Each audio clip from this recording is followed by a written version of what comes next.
विशाल बंदर और पर्वत की कहानी बहुत समय पहले की बात है। धरती पर एक ऐसा विशाल और शक्तिशाली बंदर रहता था जिसकी ऊंचाई पर्वतों जैसी और ताकत असंख्य सैनिकों से भी अधिक थी।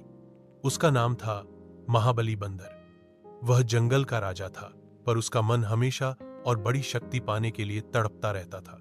एक दिन उसने देखा कि पर्वत उसके सामने आकाश की तरह ऊंचे खड़े हैं।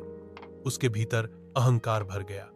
उसने सोचा, अगर मैं इन पर्वतों को फाड़ दूं तो पूरी दुनिया मेरी ताकत को मानेगी। यह सोचकर वह दौड़ा और अपने दोनों हाथों से एक विशाल पर्वत को पकड़ लिया। उसकी गर्जना से धरती हिल उठी और आकाश में बादल फटने लगे। एक ही झटके में उसने पर्वत को चीर डाला। पत्थरों के टुकड़े चारों ओर उड़ने लगे। नदियां अपना रास्ता बदलने लगीं और जंगल के प्राणी भय से छिपने लगे। लेकिन यह तो सिर्फ शुरुआत थी। उसकी भूख बढ़ती चली गई। उसने समुद्र की ओर रुख किया। विशाल लहरों को चीरते हुए वह समंदर में कूद पड़ा। समुद्र की गहराइयों में जितनी भी मछलियां थीं, छोटी से लेकर विशाल व्हेल तक, सबको उसने अपने मुंह में भर लिया। कुछ ही पलों में समुद्र खाली खाली लगने लगा। समंदर का जीवन अस्त व्यस्त हो गया। देवता भी घबरा उठे। उन्होंने सोचा, अगर यह बंदर ऐसे ही चलता रहा तो धरती पर जीवन का संतुलन बिगड़ जाएगा।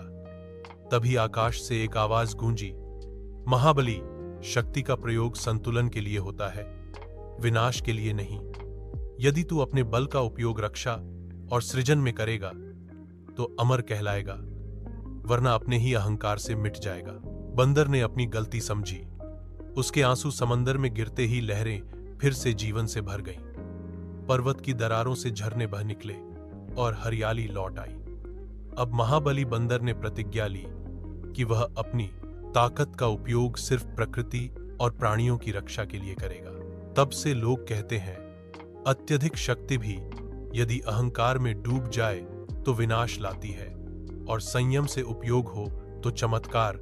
अगर आपको यह कहानी पसंद आई हो तो कृपया लाइक और सब्सक्राइब करना न भूलें, ताकि और भी अद्भुत कहानियां आप तक पहुंचती रहें।